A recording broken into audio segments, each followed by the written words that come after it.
Shabbat Shalom, everybody.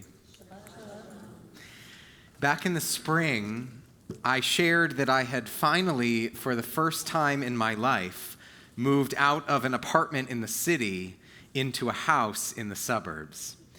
And I'm pleased to say it's been an overwhelmingly positive experience, barring some truly underestimated commuter traffic, of course. There were many reasons I felt called to leave the city and start the suburban chapter of my life.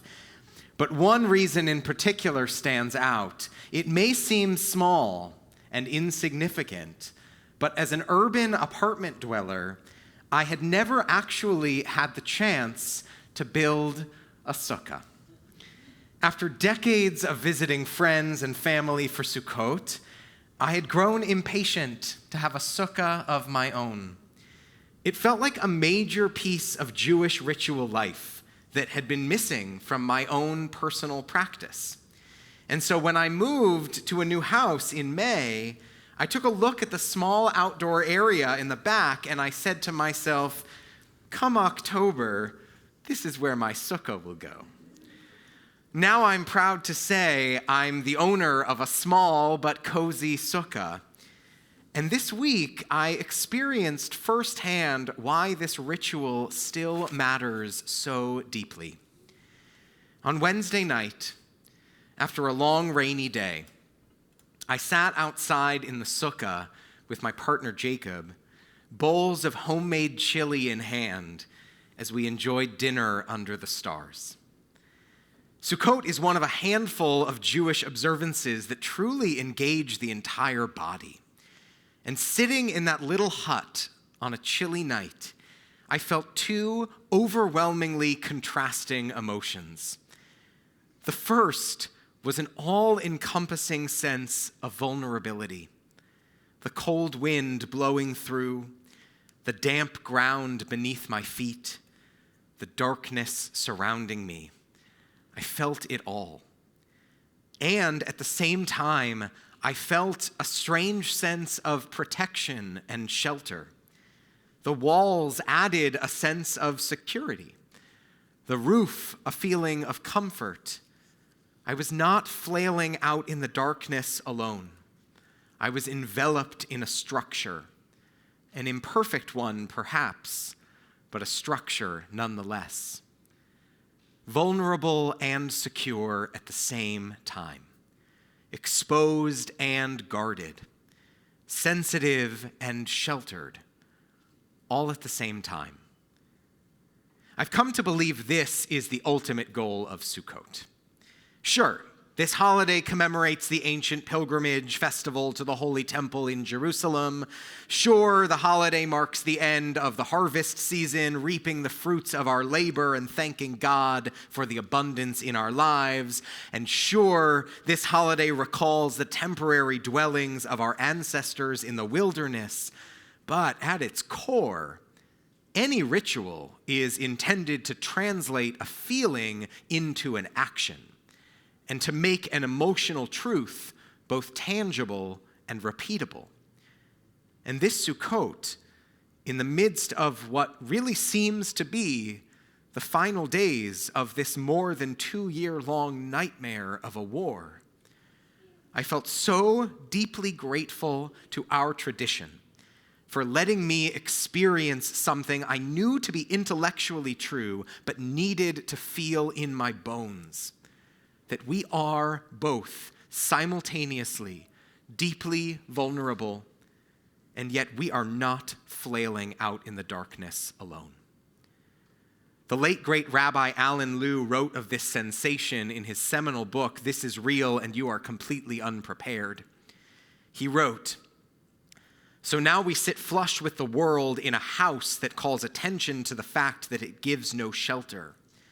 This is not a house, it is the bare outline of a house, and it exposes the idea of a house as an illusion.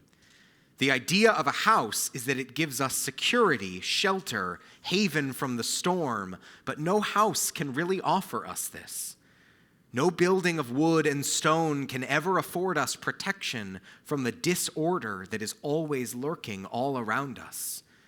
No shell we put between us and the world can ever really keep us secure from it. In the sukkah, a house that is open to the world, a house that freely acknowledges it cannot be the basis of our security, we let go of this need. The illusion of protection falls away, and suddenly we are flush with our life, feeling our life, following our life, doing its dance, one step after another. On Yom Kippur, we come to terms intellectually with our own vulnerability, but on Sukkot, we feel it in our bones. We put money and time and energy into building and decorating this temporary dwelling place, only to know from the beginning that we're going to tear it down in a week's time. But that is the entire point. The point of a sukkah is to remind us how little is actually in our control. The point of a sukkah is to remind us that we are sheltered, but not too sheltered. That we are exposed, but not too exposed. All at the same time.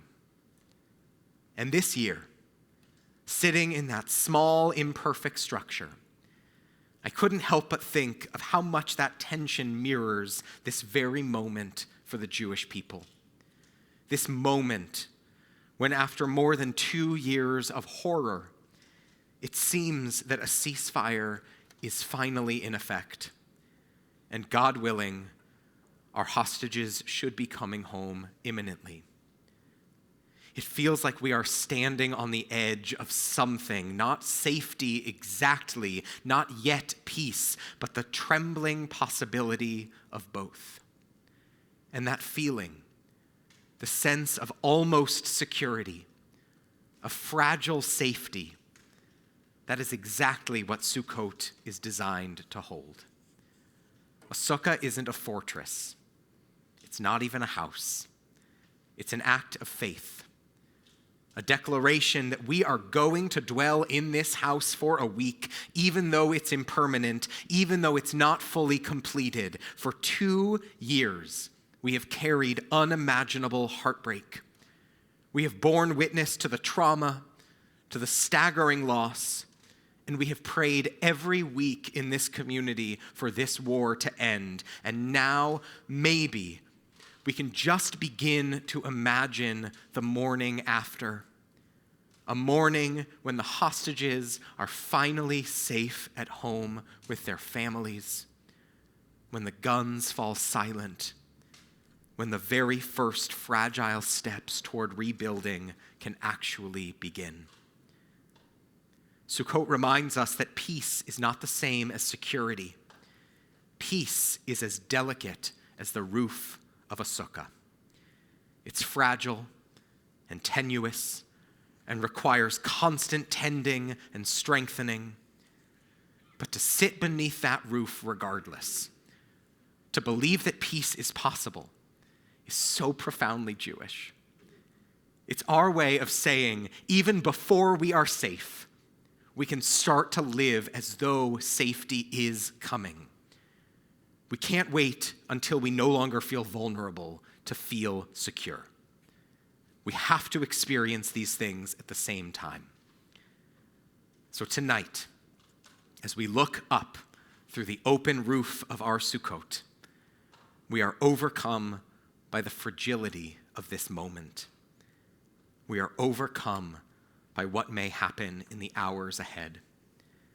We are under no illusions about how delicate and vulnerable our shelters are, which of course means we are under no illusions about how delicate and vulnerable we are. But we step inside anyway. Baruch atah Adonai, hapores sukat shalom. Blessed are you, Adonai, the one who spreads over us a sukkah of peace. May it cover all those who need it, and most importantly, may it last. And let us say amen. Amen. Yeshua koach.